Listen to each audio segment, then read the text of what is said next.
എലപ്പുള്ളി ഗ്രീൻസിന്റെ നമ്മൾ മുന്നേ വീഡിയോയിൽ കുറച്ച് കാര്യങ്ങൾ പറഞ്ഞു. അപ്പൊ ഇവര് വാക്കുകൾ നിർത്താതെ പറഞ്ഞ ഒരു വ്യക്തിത്വം ഷീന മാഡം എന്ന് പറഞ്ഞിട്ട്. അപ്പൊ കുറെ നേരം ഷീന മാഡത്തിന്റെയും വിനോദ് സാറുടെയും പിന്നെ വേറെ രാധിക മാഡത്തിന്റെയും പിന്നെ ആത്മയുടെ ടീമിന്റെ കാര്യങ്ങളൊക്കെ പറഞ്ഞു. എലപ്പുള്ളി ഗ്രീൻസ് കണ്ടപ്പോൾ നമുക്ക് അതിനെ നന്നായിട്ടൊന്ന് കവർ ചെയ്യണം തോന്നി.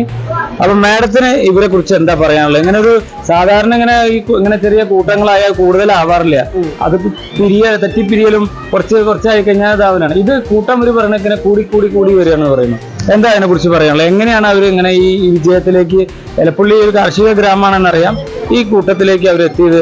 നിങ്ങളെ സപ്പോർട്ട് ഉണ്ട് എന്നറിയാം. അതിനുപരിയായിട്ട് മാഡത്തിന് അവർ പറയാനുള്ളത് എന്താ? ഉപരിയായിട്ട് എനിക്ക് പറയാനുള്ളത്, എലപ്പുള്ളി എന്ന് പറയുന്ന പഞ്ചായത്ത് വളരെയേറെ ശ്രദ്ധേയമായിട്ടുള്ള ഒരു പഞ്ചായത്താണ്. കാർഷിക മേഖല വളരെയധികം വികസിച്ചിരിക്കുന്ന ഒരു പഞ്ചായത്താണ്.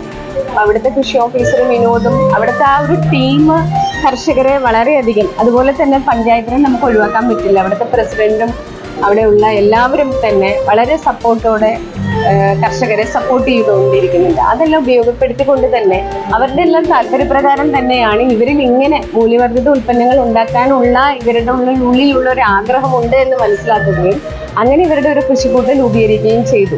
അങ്ങനെ രൂപീകരിച്ച് വന്നപ്പോഴാണ് നമുക്ക് കൃഷി വകുപ്പിന്റെ ഒരു പദ്ധതി തന്നെ രൂപീകരിച്ചത്. ഫാം പ്ലാൻ എന്ന പദ്ധതിയിൽ നമുക്ക് വാർഡ് തലത്തിൽ കൃഷി ഗ്രൂപ്പുകൾ രൂപീകരിച്ചു വന്നപ്പോൾ നമുക്ക് ആ കൃഷിക്കൂട്ടങ്ങളെ തന്നെ തരംതിരിക്കാൻ പറ്റും. പ്രൊഡക്ഷൻ സെക്ടർ, മൂല്യവർദ്ധിത ഉൽപ്പന്നങ്ങൾ, അതുപോലെ സർവീസ് സെക്ടർ. അപ്പൊ മൂല്യവർദ്ധിത ഉൽപ്പന്നങ്ങൾ എന്ന് പറയുന്ന കൃഷിക്കൂട്ടങ്ങളെ സപ്പോർട്ട് ചെയ്യാനായിട്ട് നമുക്ക് നമ്മളൊരു വെഞ്ചർ ക്യാപിറ്റൽ ഫണ്ട് എന്ന് പറഞ്ഞിട്ട് നമുക്ക് കൊടുക്കാനായിട്ട് സാധിച്ചു. അപ്പൊ അല്ലാതെ തന്നെ അവരുടേതായ കഴിവുകൾ ഉപയോഗിച്ചുകൊണ്ട് അവർ ഉൽപ്പന്നങ്ങൾ ഉണ്ടാക്കാൻ തുടങ്ങിയിരുന്നു. അത് നമ്മുടെ ഈ പദ്ധതിയിലൂടെ ഈ സപ്പോർട്ടും കൂടെ കിട്ടിയപ്പോൾ അപ്പൊ ശരിക്കും ഒരു ഗവൺമെന്റിന്റെ ഒരു സപ്പോർട്ട് അവർക്ക് കിട്ടി. അതും കൂടെ കിട്ടിയപ്പോൾ നമുക്ക് ഇവരെ തന്നെ, ഈ ഗ്രൂപ്പിനെ തന്നെ പല മേഖലയിലേക്ക് അവരെ കൊണ്ടുപോകാനും നമ്മുടെ പദ്ധതികൾ ഉപയോഗിച്ച് അവർക്ക് പല ട്രെയിനിങ്ങുകൾ കൊടുക്കാനും കൂടെ സാധിച്ചതുകൊണ്ട് തന്നെ അവർ ഒതുങ്ങി നിന്ന് കുറെ ഉൽപ്പന്നങ്ങളിൽ മാത്രം ഒതുങ്ങി നിന്നവർക്ക് കുറച്ചും കൂടെ വികസിക്കാനായിട്ട് സാധിച്ചു. ചെറുപ്പക്കാരുടെ ടീമിലെ ലീഡറായിട്ട് ഏറ്റവും ചെറുപ്പക്കാരിയായ ഒരാളുണ്ട്. അതൊരു ഇങ്ങനെ ചെയ്യുന്ന ഈ കാർഷിക മേഖലയിൽ പ്രവർത്തിക്കുന്നതുകൊണ്ട് പ്രായം ഓരോ കൊല്ലം കഴിയുന്തോറും കുറഞ്ഞു വരിക എന്ന് പറയുന്നത്.